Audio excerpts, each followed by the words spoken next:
After spending 2.5 months traveling through Italy this last summer, we had a lot of requests from our viewers for an itinerary through there. Yeah, we're not going to write you one up, no, but we will do a video on what we think would be a good itinerary. Now, this isn't necessarily the itinerary we went on, but it's one that we would go on if we were to go back. Yeah. So what we are going to start with is we are going to start with a 2-week itinerary, just because that seems to fit into most people's schedules.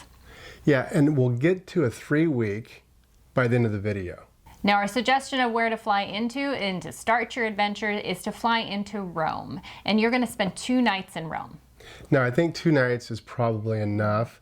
You're going to be busy, but that's okay because you've only got 2 weeks.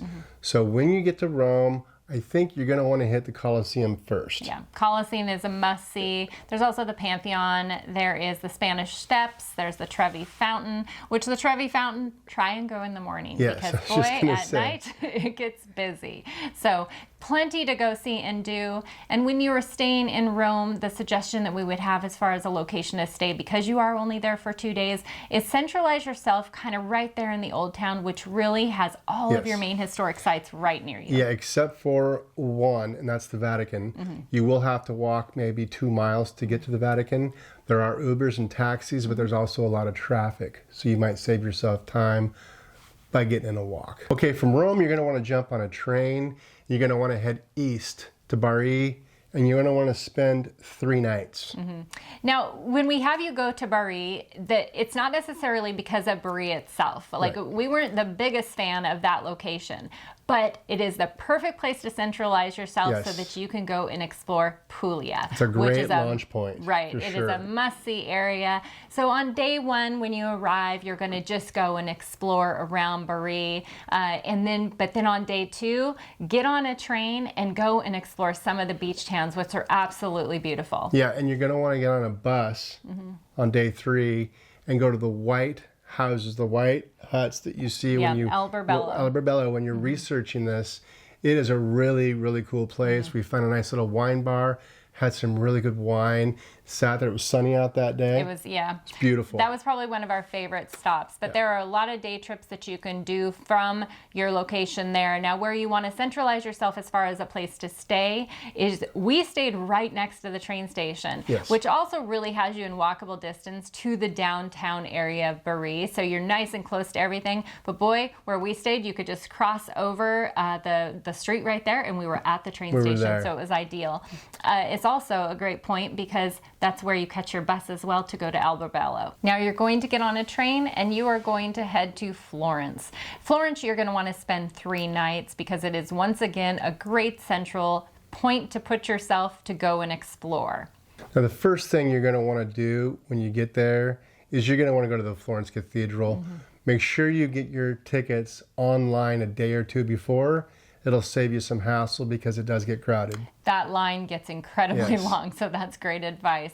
There is a lot to go see and do in this town. If you want to see any of the statues, the Michelangelo's David, you can go to the central square and see a lot of replicas of different statues. You can also go to a cool little lookout that looks over the top all over Florence as well, and there is some more statues up there. You can get a taxi up there as well. We chose to walk, not really knowing how far away it was. There were a lot of people walking. There was a lot of walking to do. There's a lot to see in Florence.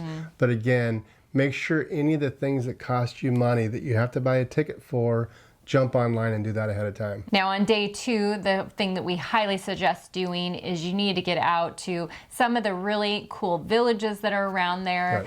Check out a winery, a Tuscan winery. And the easiest way to do this is to just book a day trip. Yeah, that's what we did. You know, you got to get out to Tuscany and you got to drink wine. The wine in Tuscany will taste better than any wine that you've had from Tuscany because you're in Tuscany drinking it. It's really great. It's a lot of fun. Get out to the countryside. Like Carrie was saying, we booked a day trip, a tour, which was really, really convenient. Now on day 3, you really just want to allow yourself more time to go and explore Florence because there is a lot to go see and do, and I highly doubt that you were able to accomplish that in the first day. Yeah, go out for dinner. Get yourself a steak Florentine. They got amazing steaks there they're really well known for. mix it with a bottle of red wine. Now, we didn't do that because it would have blown our budget. It'll take about 50, 60 euro to do that, but it might be worth it. Yeah. Now, where you want to stay when you are in Florence is really, everybody tends to go right to the city center, right to the old town, and I would highly suggest against that.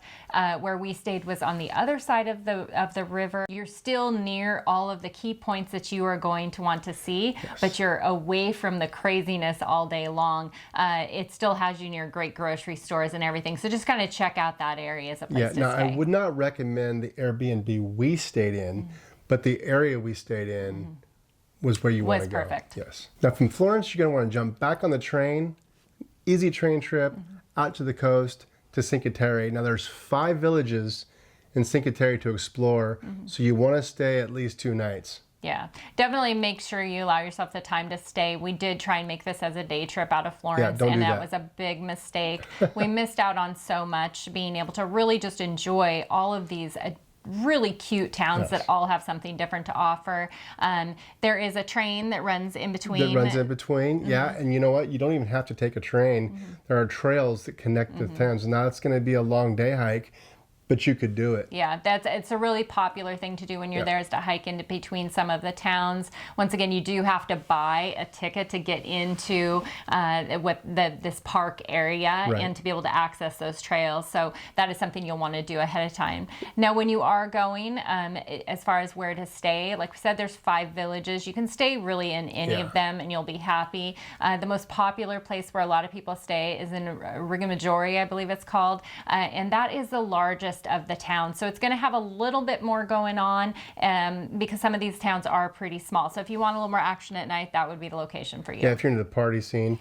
One point I'd like to make, with that ticket, you also get access to the bathrooms, which you might appreciate if you don't have the correct change to pay to get in. Yeah, that included the bathrooms, it included Wi-Fi on the train, and it includes the train. Now, next you're going to hop on a train again and head to Milan. Another short train ride. You're going to want to allow yourself 2 nights in Milan. Yeah, the first thing you're going to want to do when you get there is the cathedral.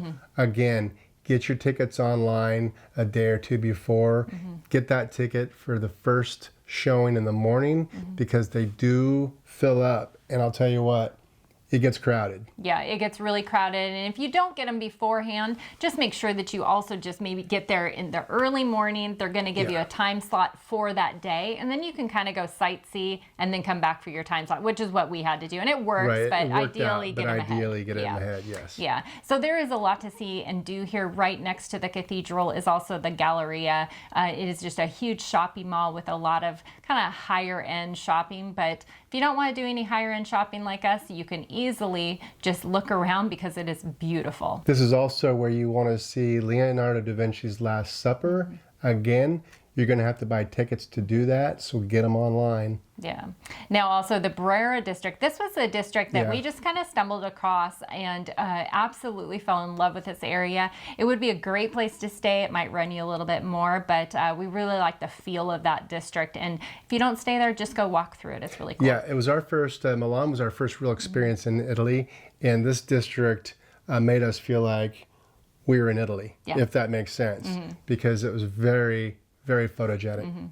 Now, where you want to stay when you're in Milan, you want to stay as near to the cathedral as possible when you are looking at a map, because this is going to keep you central and in walking distance to all the sites that you're going to want to see. Now, the other beautiful thing about Milan is that the transportation system was so great and so easy to access. And if you do stay near the cathedral, there were metro stops all around the cathedral, so you could just access and get wherever you needed to go. They also have your double-decker tourist bus, hop on, hop off, that you might want to consider as well. Now, day 2, you're going to want to take a day trip out to Lake Como. There's an easy train that will take you out there. Again, if you plan on doing this, leave first thing in the morning because that train will fill up. There's a lot to see at Lake Como. This is not something that we made the time to go do, and we regret doing that. But as soon as you get out there, there is the historic center that you can check out. You can then catch a boat and take a ride out there onto the lake, and some absolutely spectacular views. Go check out some of the little villages. Yeah, now people told us to do it, and we didn't, and we regret it. So we're telling you to do it. So do it so you don't regret it. Now, on to your final stop. You are going to hop on a train and you're going to head to Venice. Venice is a must-see if you are in Italy. You're going to want to allow 2 nights. I went a few years back. We unfortunately didn't have the opportunity when we were just this last time in Italy to go. So I was in Italy and I didn't go to Venice. Yeah. So you're going to want to go, but I didn't. Now, from what I understand anyway, the top sites to see in Venice are St. Mark's Square and St. Mark's Basilica. You can climb to the top and get a panoramic view of all of Valencia. It's really a breathtaking area. It's very beautiful. The other thing that you want to see is the Rialto Bridge. You want to see the Grand Canal. And honestly, if you've ever seen any pictures of Venice, what you see is all of the canals that go just winding through the town. And so just taking a day to really just explore and wander, and I'm going to say it, but you're going to get lost. It's just what you do there. So just take that time and enjoy it. It sounds like a cool place. I'm sorry I missed it. It's beautiful. Now, the other thing that a lot of people do when they're there is the gondola ride. I'm not going to necessarily recommend you do a gondola ride unless that is on your bucket list to do.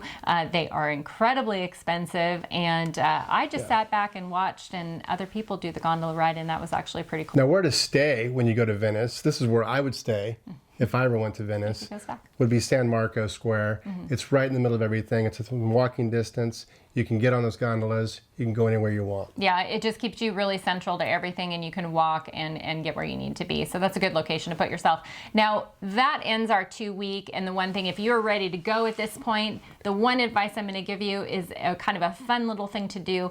When you are in Venice, to get to the airport, you can actually take a water taxi that takes you directly to the airport. Now, when I first heard about this, I was like, there's no way that a water taxi takes you right to an airport, but it actually does. It stops at the airport, has a walkway, and you walk, and then it leads you right into the airport. So that's just kind of a fun thing to do. May not be the fastest way to get there, but it's a fun way to get there. Now, the one thing that we didn't mention is that you can reverse the order of that itinerary to either direction. So if you would prefer to fly into Venice and then leave out of Rome, you can do that, or go the direction that we told you. So now if you have that extra week that you want to add on to an itinerary, we're going to just give you the things to add and where to make the changes to your schedule. Now, if you do have the extra time and you've got the full 3 weeks, you've got to get down to Sicily, and we'd recommend flying into Catania. Now, on your first day in Catania, you want to just go and explore the old town, kind of just take that all in, and then also go see the Roman theater. Yeah, the Roman theater, the Piazza del Duomo, the castle is right there. There's a lot to explore, so that's what you want to do on day 1. Right. On day 2, we'd recommend taking a bus to Syracuse. That is where the ancient Greek theater is that you've probably seen pictures of. Right, and there's also Ortigia Island, which we hear is absolutely beautiful. And then also you want to go to the cathedral. So plenty to kind of fill a day and just go explore. Now, once again, where you want to stay when you're in Catania, you really just always want to centralize yourself. When you only have a couple days, try and get as close to all the historical sites as possible so that you're not spending time having to get transportation. So just put yourself right in the center. Now, your next additional stop that you're going to add is you're going to hop on a train and you're going to head to Tropea.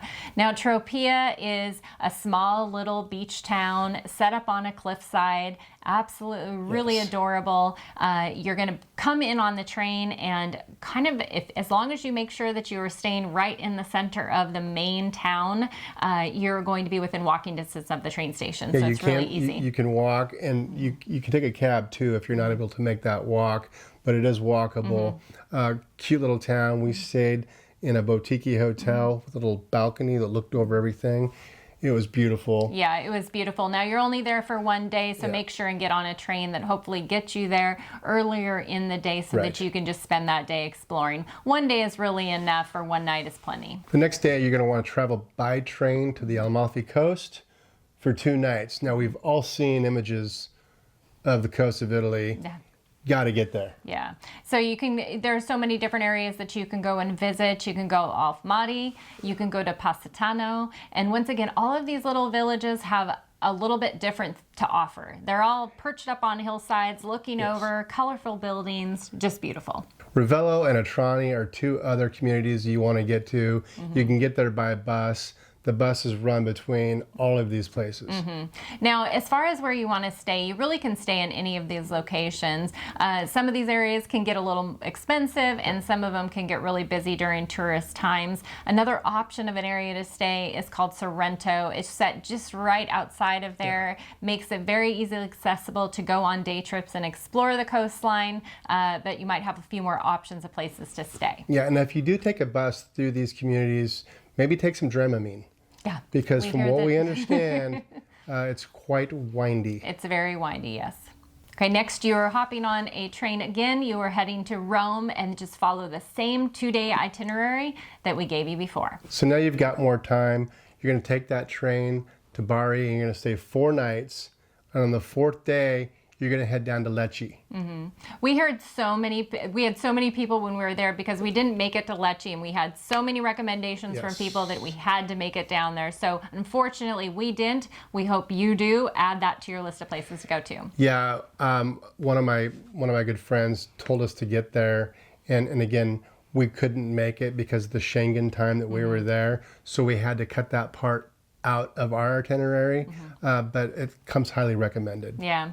So after that, you're going to hop on a train and you are going to head to Florence for the same 3-day itinerary that we shared before. So you've got 1 extra night in Florence. You're going to want to take a train to either Lucca or Pisa and stay at least 1 night. Yeah, and each of these towns have a lot of different things to just go see and do. Lucca came highly recommended for us to go to, as well as Pisa, so make sure and add those to your list.